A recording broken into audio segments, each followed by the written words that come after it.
আমাদের দাবি যতক্ষণ পর্যন্ত মঞ্জু ভাইকে মনোনয়ন না দেওয়া হবে আমরা বেলান্ত মাদারগঞ্জের রাজপথ থেকে সরে যাবো না ইনশাল্লাহ।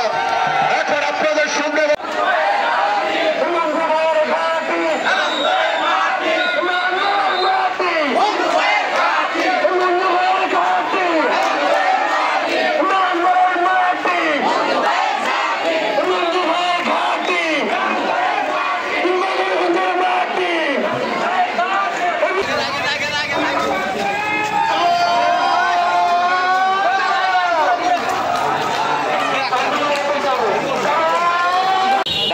জাতীয়তাবাদী দল যে প্রাথমিক মনোনয়ন দিয়েছে সেটা মেলান্দ মাদারগঞ্জবাসীর আশা আকাঙ্ক্ষার প্রতিফলন ঘটেনি। দলকে অনুরোধ করতে চাই, মেলান্দ মাদারগঞ্জের মানুষের আশা আকাঙ্ক্ষার দিকে তাকান, তাদের মনের কথা পড়ুন। এই আসন যদি আমরা পুনরুদ্ধার করতে চাই তাহলে মনোনয়নের সিদ্ধান্ত পরিবর্তন করতে হবে। আমি আবার জাতীয়তাবাদী দলের কেন্দ্রীয় নেতৃবৃন্দের কাছে অনুরোধ করব, আপনারা মানুষের আশা আকাঙ্ক্ষার দিকে তাকিয়ে তাদের হৃদয়ের কথা জানুন, তারা কি চায়। আপনারা যদি সমর্থন করেন তাহলে বাংলাদেশ জাতীয়তাবাদী দল আমাকে মনোনীত করবে। আপনাদের সমর্থনের উপরে নির্ভর করবে বাংলাদেশ জাতীয়তাবাদী দল আমাকে মনোনয়ন দিবে কি দিবে না।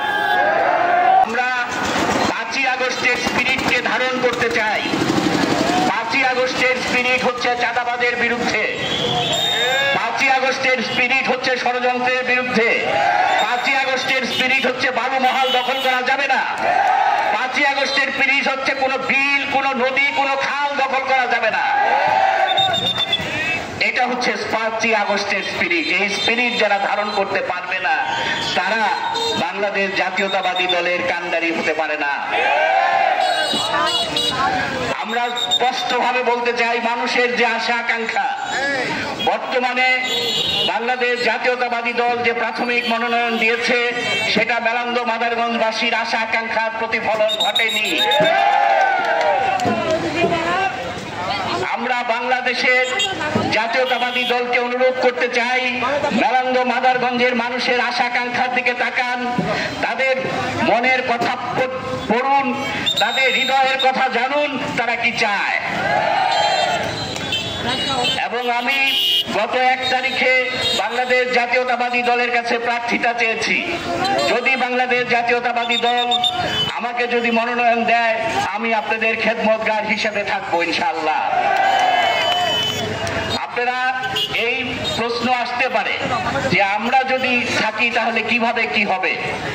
আমি যুবক ভাইদেরকে বলতে চাই, আমরা প্রথমেই যুবক ভাইদের কর্মসংস্থানের ব্যবস্থা করব দেশে এবং বিদেশে।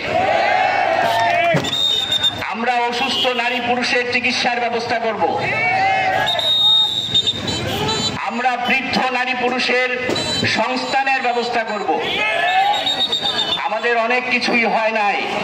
আপনারা জানেন এখানে শাদীবাদী ভেঙে যাচ্ছে, মাদারগঞ্জের পাথর ভেঙে যাচ্ছে। আমরা এই ভাঙ্গার ব্যাপারে প্রাথমিক ব্যবস্থা নিয়েছি, আমরা পার্মানেন্ট ব্যবস্থা নেওয়া প্রক্রিয়াধীন আছে। আমাদের যে সড়ক আছে, এই যে দেওয়ানগঞ্জ থেকে জামালপুর হয়ে টাঙ্গাইল এবং ময়মনসিংহে প্রায় দিনই এখানে অ্যাক্সিডেন্ট ঘটে। আমরা ওই সড়কের আমরা একটা সাইড সড়ক আমরা নির্মাণ করার জন্য সরকারের কাছে দাবি জানাবো, এবং আমরা যদি আসি তাহলে ওই সড়ক নির্মাণ হবে ইনশাআল্লাহ। এবং তাহলে অ্যাক্সিডেন্টের মাত্রা অনেক কমে যাবে। আপনারা আসছেন, আপনারা মিছিলে অংশগ্রহণ করেছেন। আমি এই মা বোনদের কাছে, ভাইদের কাছে, যারা অনেক দূর দূরান্ত থেকে আপনারা এসেছেন, আপনাদের কাছে আমার কৃতজ্ঞতার শেষ নাই। এই কৃতজ্ঞতা ভাষা দিয়ে বলা যাবে না, এই কৃতজ্ঞতা হৃদয় দিয়ে, আত্মা দিয়ে উপলব্ধি করতে হয়।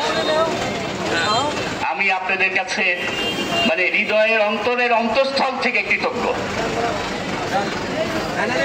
আমার যদি কিছু করার থাকে আপনারা সার্বক্ষণিক ভাবে আমার সাথে যোগাযোগ করবেন, সার্বক্ষণিক ভাবে, দিনে রাতে সকালে সন্ধ্যায় যখন আপনাদের মনে হয় আপনারা আমার সাথে যোগাযোগ করবেন। আমরা সম্মিলিতভাবে মেলান্দ মাদারগঞ্জের সমস্যা আমরা সমাধান করব। আমরা মানুষের আশা আকাঙ্ক্ষার সাথে মিল রেখে মানুষ যা চায় আমরা ওই রকম ভাবেই আমাদের উন্নয়নের কাজ হবে, ওই রকম ভাবেই আমাদের নীতি নির্ধারণের কাজ হবে। মানুষের চাওয়ার বাইরে কোনো নীতি নির্ধারণ হতে পারে না।